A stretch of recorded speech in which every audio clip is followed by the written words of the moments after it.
I just moved in, and the college girl across the hall reported me to the police, claiming I was stalking her out of twisted obsession and peeping on her while she showered. When the police showed up at my door, she was crying her eyes out, pointing her finger right at my nose and screaming, "Pervert! You've been using binoculars to spy on me every night! You even posted my photos online! I saw you! Those disgusting, leering eyes of yours make me sick!" The neighbors around us started pointing and whispering. Some even shoved me, calling me the scum of society. This creep should be chemically castrated. He looks so normal on the outside, but he's actually a peeping Tom. Facing their accusations, I removed the sunglasses from my face, revealing two deeply sunken, empty eye sockets. "Officer, tell me, how exactly does a blind man peep on anyone?" My voice wasn't loud, but it pierced through the chaotic air in that room like an awl. The neighbors who had just been shoving and cursing at me froze mid-motion. The middle-aged woman who'd been leading the charge stood there with her hand still raised in mid-air, forgetting to lower it. Every pair of eyes in the room locked onto my face, or more precisely, onto the two hollow, eyeball-less cavities where my eyes should have been. These were the permanent marks left on me 3 years ago, in a fire. The lead officer was experienced. His name was William. He froze for a moment, then furrowed his brow, his tone thick with impatience. "Don't lie to us. Whether you're really blind or not, we'll find out at the hospital." The girl across the hall, Mia Lee, paused her crying for a beat, then burst into even shriller sobs. "He's lying. He's just trying to get away with it. There's no way he can't see. He stands by his window watching me every night. Those eyes, those eyes." She seemed to want to describe my eyes, but the sight of my empty sockets scared her speechless. She just pointed at me, trembling all over. "Disgusting! This is so disgusting!" Her outburst stirred up the neighbors again. "Right! He must be faking it! These days, criminals will do anything. He'd even claim to be blind just to escape punishment." A young man even stepped forward indignantly, trying to grab me by the collar. "You scum! I'm going to teach you a lesson today." The police officer blocked him. "What are you doing? Everyone stay back! The police will handle this!" He turned to me, his eyes still full of suspicion and disgust. "You're coming with us!"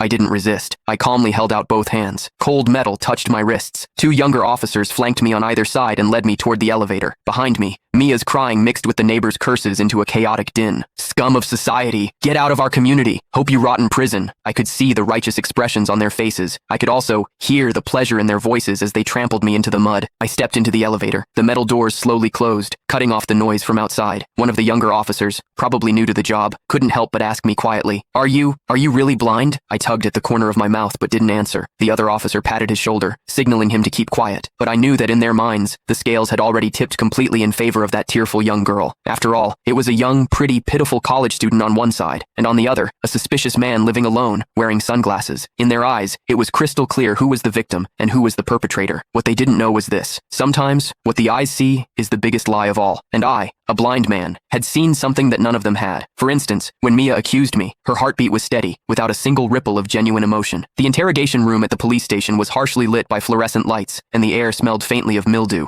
I sat on a cold metal chair. Across from me were William and a female officer. Click the link in my bio to get the full story for free.